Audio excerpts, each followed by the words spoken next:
My talk today is going to be comparing truth and propaganda, and the title is Truth in a World of Misinformation. Now take a look at this slide, and what I want to say about this slide is that education and propaganda do very different things to the human mind. A good education, a rational, logical education, what we would call, I think, both in America and in Canada, a classical liberal education, it orders your mind. But propaganda, it creates conflict in your mind. And so it's very important to be able to distinguish between education and propaganda.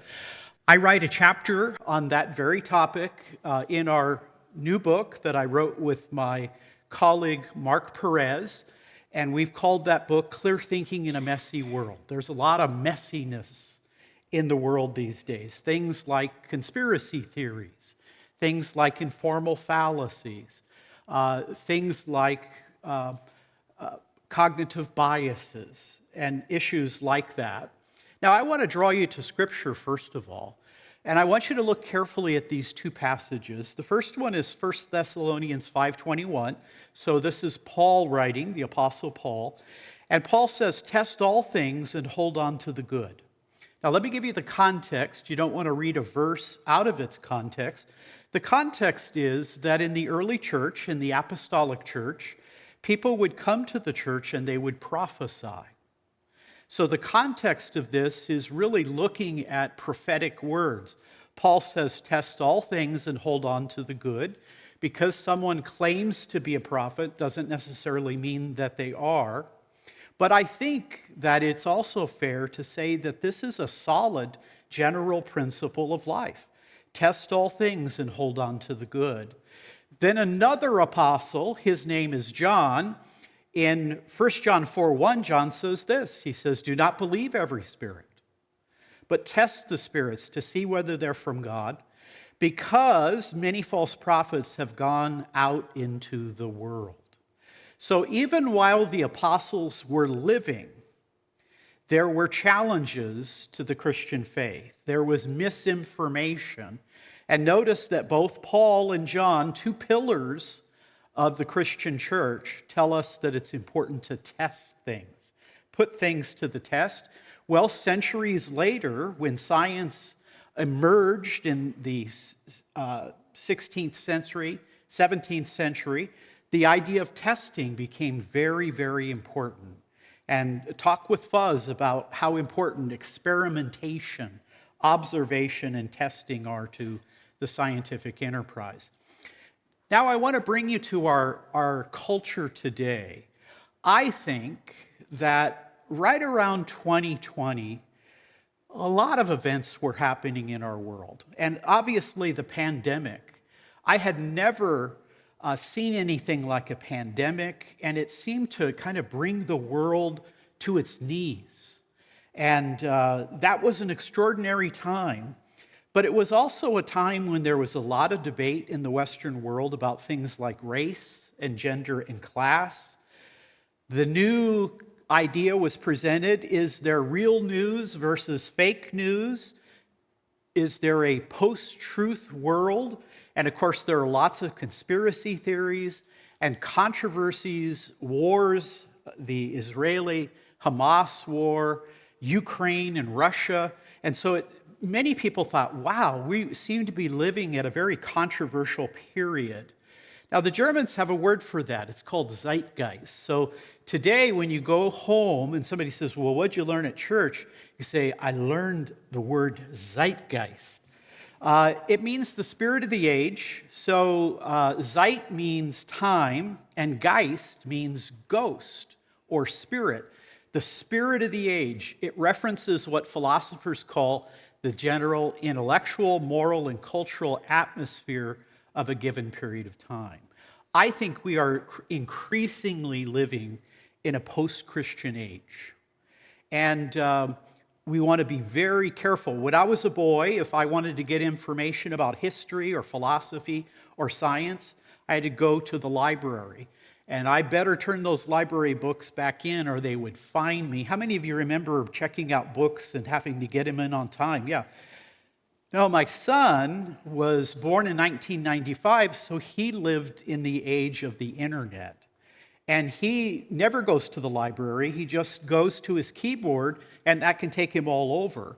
But the difference, I think, between my son and I is I had trouble getting access to information, but it was generally reliable. My son's challenge is he has access to everything, but I always tell him, are you sure it's reliable? So I think in the age of the internet, which is really a miracle, there's so many wonderful things about technology today, but we need to be very discerning. Now, there are lots of ideas. I think we live in a post-Christian world. Increasingly, I think we live in a post-modern, maybe a post-truth, and some would even say a woke culture. And so I see these images and I immediately think, wow, it almost reads like a creed. You know, I am for this, I'm against that. And so we live at a time in which I think we have to very, very carefully look at different ideas. So I want to spend my time with you here this afternoon in discerning education versus propaganda.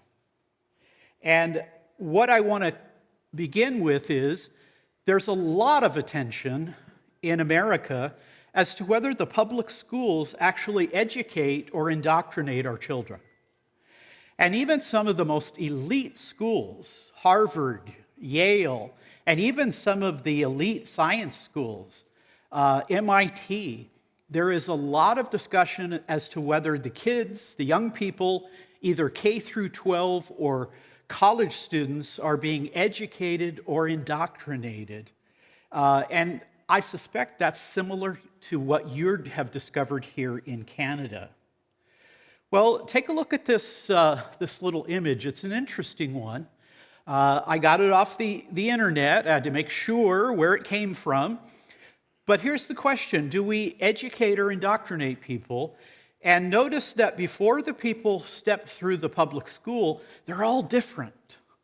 Different skin colors, differing ideas, they're individuals, but the idea when they go through the public school, they're kind of forced to become all alike. And so does our education indoctrinate people? And many parents in America are troubled by that idea. And of course, if you send your son or a daughter to Harvard or Yale and you pay $50,000 a year for that, you wonder, who is the person that's going to come out of this education? So the church is a place where we want to think about ideas. And of course, these three presidents of elite universities, a year and a half or so ago, they came before Congress. One was the president of Harvard, the other the University of Pennsylvania, and the other one was from MIT.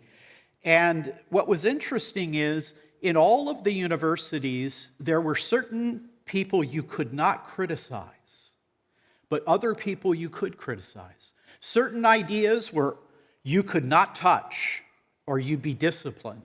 Whereas there were other ideas you were willing to criticize. Ultimately, these three individuals did so poorly in communicating before Congress that all three of them resigned their positions. So we live in a world of ideas. Education versus propaganda. So what is the difference? I want to look at 7 ways in which they differ with you today. But first, we need to define our terms. I want to define education, then indoctrination, then propaganda. So let's take a look at education. And again, I mean a classical liberal education. By liberal, I don't mean political liberal as compared to conservative. I mean a classical education. And by the way, that classical education was greatly emphasized by the English, and it's carried over to Canada, to America, to Australia. This is the way people generally thought the best education was. So I would say education is the pursuit and discovery of information, knowledge, truth, and wisdom through critical analysis. That process of discovery can be unaided, you can study yourself, or aided, you can have instructors, teachers. The goal of education is for the student to develop the ability to form an independent, reasonable judgment of the topics studied. Let me get that last part. The ability to form an independent, reasonable judgment of the topics studied. In a classical education, your professor doesn't tell you what to conclude. They present all of the information, and they encourage you to think through these issues for yourself. I think a classical liberal education is hard to find in America anymore. I think lots of people see themselves as, I'm going to tell you what to believe. I'm not necessarily going to teach you to think, I'm going to tell you what to think. And that's very troubling. That to me sounds like the totalitarian countries and ideologies that in the 20th century we fought because we thought that they had an evil empire, if you will. Now, a second word is indoctrination. Indoctrination can mean mere instruction in a given topic. Now, let me just add a point there. I catechized my children, and what I mean by that is we had a formal learning practice for our kids. So I taught them the Lord's Prayer. I worked through with them historic creeds like the Apostles' Creed. I had them memorize various verses of Scripture. And it was a Socratic method. I would ask them a question, and through that catechism, I was expecting them to come up with good answers to these kinds of things. So there's always going to be a certain amount of indoctrination. But indoctrination can mean mere instruction of a given topic, but it often carries the pejorative meaning of inculcating ideas in an uncritical manner. This approach to teaching can be well-intentioned, but from an educational standpoint, it is ultimately not in the best interest of the student because it lacks the necessary critical analysis. Indoctrination stands closer to propaganda than to education. So again, this classical liberal education says, we want you to think for yourself. We want to give you the tools to be able to evaluate these ideas. And our goal is not to propagandize you, not to indoctrinate you, but to help you become wise, to give you greater character, and to be sharp in your thinking. Now, propaganda, what does that mean? Propaganda involves the dissemination of information. Well, that's not bad. Including biased and misleading information to get someone to accept a particular agenda, often of a political nature. Propaganda is worse than well-intentioned indoctrination because it intentionally seeks to manipulate a person into accepting a specific viewpoint or ideology. Now, my father was a combat soldier in the Second World War, and when it came time for me to go to college, I said, Dad, I think I want to major in philosophy. And he said, how much money does it pay? And I said, I don't care about the pay, I just want to get at the truth, right? I had to communicate to my dad that studying philosophy was good because National Socialism was an ideology. Dialectical materialism or communism is an ideology. And Hitler and Stalin had ministers of propaganda to try to keep people on their side. In fact, let me introduce you to the most important Nazi. Winston Churchill, the great Prime Minister of England, that in many ways kept England in the war in World War II. After World War II was over, Churchill said that the most important Nazi was a man named Albert Speer. Now, Speer was Hitler's architect, and Hitler liked that because he flunked out of art school. Hitler wanted to be an artist. So he enjoyed being around Albert Speer, And of course, Albert Speer was to create all of the great buildings in what Hitler called Germania. And Hitler thought, our Reich is going to last 1,000 years. It'll be like the Roman Empire. Well, it lasted 12 years. But the idea here is that once the war started to go south for the Germans, Hitler selected Speer and said, I want you to be my minister of armaments and munitions. And Speer was so very good at administration, he met Hitler's claims and even above it. Winston Churchill said that Albert Speer probably caused World War II to last 2 years longer than it should have. Now, Speer wrote his memoirs, and he laments that he was drawn in by German propaganda. Here's a quote from him. My decision to enter Hitler's party was no less frivolous. Why, for example, was I willing to abide by the most hypnotic impression of Hitler's speech had made upon me? Why didn't I undertake a thorough, systematic investigation of, say, the value or worthlessness of the ideologies of all the parties? Why did I not read the various party programs, or at least Hitler's Mein Kampf and Rosenberg's Myth of the 20th Century? By the way, if you would have read Hitler's Mein Kampf, you would know where he was going. He was going to murder the Jews and conquer the world. And here's Albert Speer, a brilliant intellect who gets sucked into the Nazi movement. Joseph Goebbels, who was the minister of propaganda, it is attributed to him that he said, if you tell a lie loud enough and long enough, most people will believe it. Now, here's Albert Speer. If he can be, now some people are going to come along and say, well, maybe Albert Speer was trying to save his own neck because the Nazi leaders got put on trial in Nuremberg. But even if that's the case, I think millions of people were vulnerable to propaganda. And I think that we are as well. So public opinion can be powerfully influenced by such irrational things as propaganda, conspiracy thinking, cognitive biases, and informal fallacies. But what I want to do with you now is to look at 7 ways that a classical education differs from propaganda. And again, I'm defining a classical education as analytical discovery. Analytical discovery. Propaganda is manipulative persuasion. A good education strives to incorporate the following 7 ideals, practices, and virtues, whereas propaganda denies, ignores, or limits them.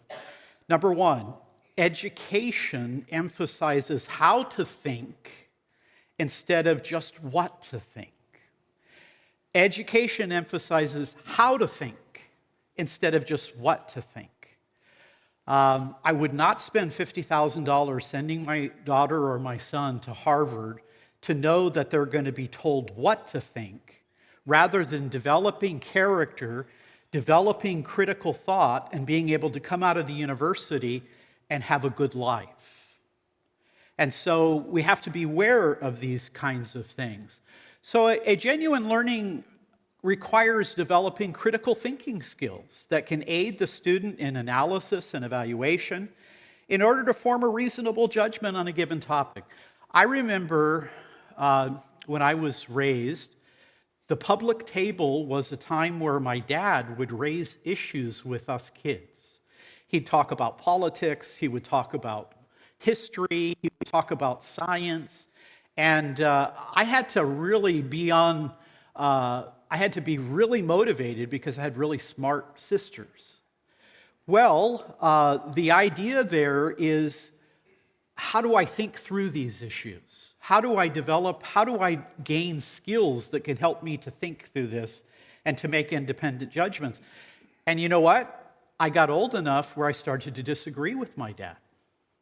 And I remember how old I was specifically when I could now hold my own in a debate with him. And he didn't like it, but in a sense he thought, I've done good work because my son now is thinking for himself. He's not just accepting what other people say. Let me introduce you to Robert P. George. He is a professor of law at the University of Princeton. And notice what he said. This is from one of his tweets.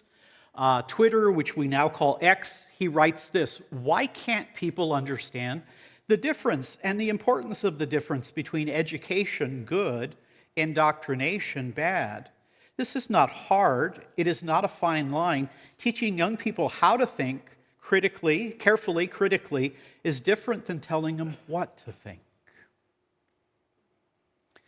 Does your education teach you how to think, or does your education tell you what to think?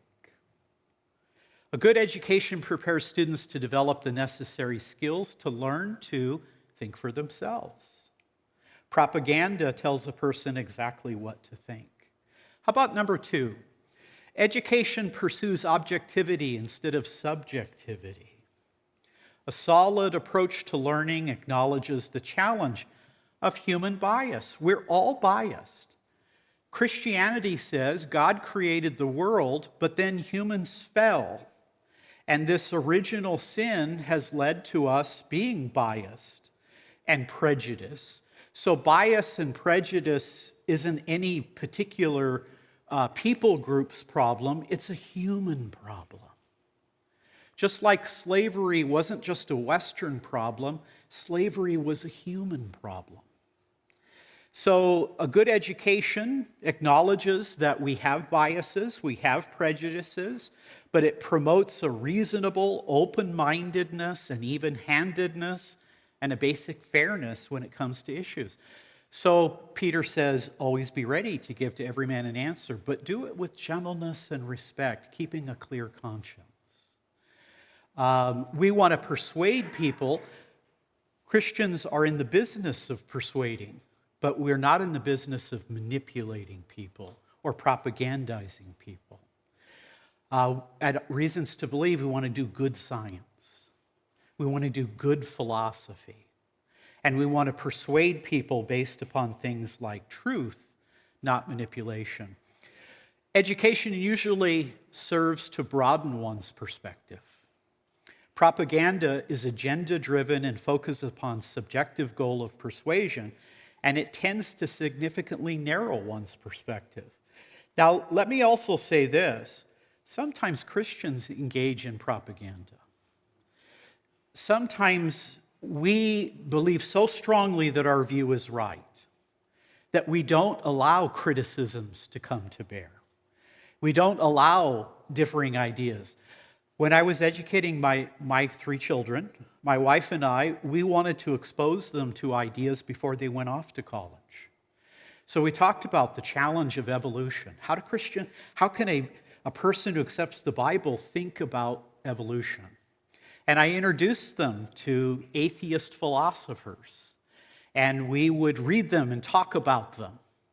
Well, again, the idea is Christians can sometimes fall into these patterns. Now, the University of Chicago, I think, is a really outstanding school. They've always had a great books program.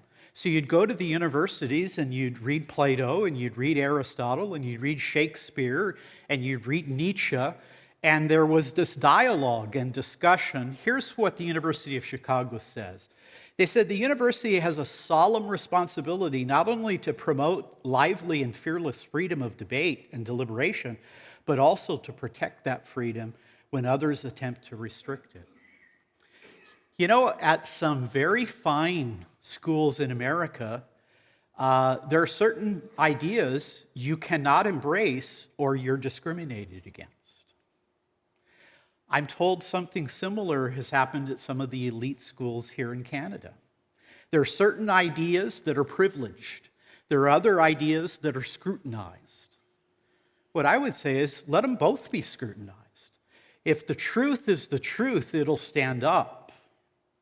And I want my children to develop character. I want them to develop thinking skills. And even if they challenge me, I want them to be in a place where there is a real learning experience. Number 3, education introduces controversies, disagreements, instead of shielding them. I think that's an important point. Let me go back here a slide. Discovering genuine knowledge and truth about life in the world is seldom without controversy and disagreement among people. I can tell you a little inside RTB baseball. When Fuzz and I are on social media, we get a lot of people criticizing us. We get a lot of people who don't like what we'll post there and challenge us. Sometimes I look at Fuzz's page and the comment section goes on and on and on. And by the way, sometimes that's kind of burdensome and trying. That's what I like about C.S. Lewis. He said, you can't always be defending the faith. Sometimes you have to feed on the faith. Well, we get lots of criticism. But Fuzz and I both believe that the truth is going to hold up. And we're going to present it in the most fair way we can. A good learning environment exposes students to the general and important differences between topics and perspective. Propaganda, on the other hand, selectively shields people from such controversies. There are certain words that are trigger words, and education might make our students uncomfortable. I thought that's what education was supposed to be. It was supposed to make you uncomfortable. It was supposed to challenge you. It was to reach in and help you to grow in terms of your character and be very reflective about things. I don't think safe spaces are doing our college students any good. Because when they get out of that world and they go into the corporate world, into law, into medicine, into business, they're going to have people who are going to criticize them, and they're going to go right after these issues. So I'm not sure that protecting students is really doing them a lot of good. Here is a former president at the University of Chicago, Hannah Holbert Gray. She says this: education should not be intended to make people comfortable. It is meant to make them think. Universities should be expected to provide the conditions within hard thought and therefore strong disagreement, independent judgment, and the questioning of stubborn assumptions can flourish in an environment of the greatest freedom. You know, if you go to an elite school and they teach you this way, they probably are going to challenge your faith. But they're going to give you tools in which you can think through these types of issues. And I appreciate this freedom of thought. And I think the University of Chicago, their ideas have caught on, and more American universities are adopting them. A fourth way that education differs from propaganda: education examines both sides instead of just one side. I think that's so important. Let me just mention, there are kind of three basic approaches today among evangelicals about how science and faith work. You have young earth creationists who think the universe and the earth is about 6,000 to 10,000 years old. Then you have evolutionary creationists who believe God used evolution to create human beings. And then you have kind of the old earth creationists that RTB represents. I think we should expose ourselves to all of the views. If all I hear is one of those views and don't hear the criticisms, I'm missing out. It's so important, I think, to get into the practice of asking yourself, what is the best argument against my position? Because if you haven't looked at the evidence against your position, you haven't looked at all the evidence. Now, some might say, yeah, but Ken, some people might hear criticism of Christianity and they may fall away. I think the truth of Christianity is solid. I think people fall away from the faith not because they hear better arguments, but because we drift away. We stop praying. We stop reading Scripture. We stop going to church. I think there are other elements in that. So education looks at both sides. When topics are divided between viable positions, a good model of education exposes students to a fair-minded discussion of both of the controversial issue. Again, propaganda tends to be manipulatively one-sided. Here's another statement from the University of Chicago. They say, of course, the ideas of different members of the university community will often and quite naturally conflict. but it is not the proper role of the university to attempt to shield individuals from ideas and opinions they find unwelcome, disagreeable, or even deeply offensive. Some people have told me that they appreciate Reasons to Believe's position because we put our ideas out there in the marketplace. And we respond to people who disagree with us, Christian and non-Christian. Here are the ideas. And again, I don't think you can hide from certain things. Why are there so many young people walking away from the faith? Part of it may be that they're not being exposed to challenges in the church and in the family. Number 5, education reviews strengths and weaknesses, pros and cons, instead of just one or the other. Proposed solutions to problems can be controversial and usually involve potential strengths and weaknesses. Fuzz can correct me on this, but as a layperson who likes science, it seems like almost any scientific position, you could probably find a scientist who would disagree with it. And I can tell you as a philosopher that virtually any philosophical principle, I can introduce you to a philosopher who would disagree with it. There's always going to be disagreements. There are going to be strengths and weaknesses. And we need the ability to be able to ferret it out. A fair-minded approach to learning gets into the practice of examining both pros and cons of a position. Genuine learning involves knowing both strengths and weaknesses of a viewpoint. Propaganda, on the other hand, is all about persuasion. Thus, the focus is exclusively on either the strengths or the weaknesses. Evangelism isn't manipulation. Evangelism is to be fair to the message about Jesus Christ and to be told that there's good reasons to believe this. There are challenges to it, but we think we have good answers for those challenges. Number 6, education promotes honest intellectual inquiry instead of deception. I was listening to a newsman who had worked at ABC News. He'd worked at ABC News for 30 years, and he said that, in his opinion, 95% of the media news organizations tilted left. Now, I can understand that, but wouldn't it be better if we had media that kind of tried to take it right down the middle? Or wouldn't it be better if somebody came out and said, yeah, I tend to be on the political left, but here's the arguments you're getting from the right? Or much of the radio media, there's a lot of conservatism. What if you got both sides? So before I vote, I go out and try to find the most thoughtful person who disagrees with me, and I tell them, what am I missing? Tell me. Because as a Christian who is still fallen, I have biases. I have prejudices. A proper education stresses the critical importance of the virtue of honesty at every stage of the learning process. In education, ideas are prized and therefore treated with integrity. Manipulation and deception are hallmarks of propaganda, are never acceptable. The last one, number 7. Education encourages dialogue instead of monologue.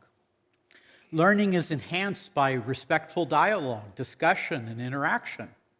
Learning under multiple voices is often superior to learning only one voice, as in propaganda. A good education, whether it's aided or unaided, you either have teachers or you have a self-study program, can provide the critical tools to help students gain knowledge, truth, and wisdom. Let me close by bringing you back to the Bible. The Bible talks about intellectual virtues. Let me introduce you to the fact checkers from Berea. Paul, in the book of Acts, Luke is the author of both the book of Luke and the book of Acts. It says, now these Jews were more noble than those in Thessalonica. They received the word with all eagerness, examining the scriptures daily to see if these things were so. So here's the context. Paul's out preaching, and the Bereans, they opened their Hebrew Bible. There wasn't even a New Testament at this point. These Jews picked up the Hebrew Bible, they listened to Paul, and they were fact-checking Paul. That's the Berean mindset. Truth is so important, truth is so sacred, that you have to keep your eye on it all the time. The Bible talks about testing, the Bible talks about discernment. Don't believe things too quickly. I think that a classical liberal education is really birthed by Christianity. Because when the British went to various parts of the world, they brought many things, and they certainly could be oppressive, there's no doubt about that. But they also brought education, they brought learning, they brought faith. My colleague and I, Mark Perez, talk about that in our book, and I'm told that you can get an ebook if you connect to this slide. Thank you very much. This church is so hospitable, it warms my heart. Thank you.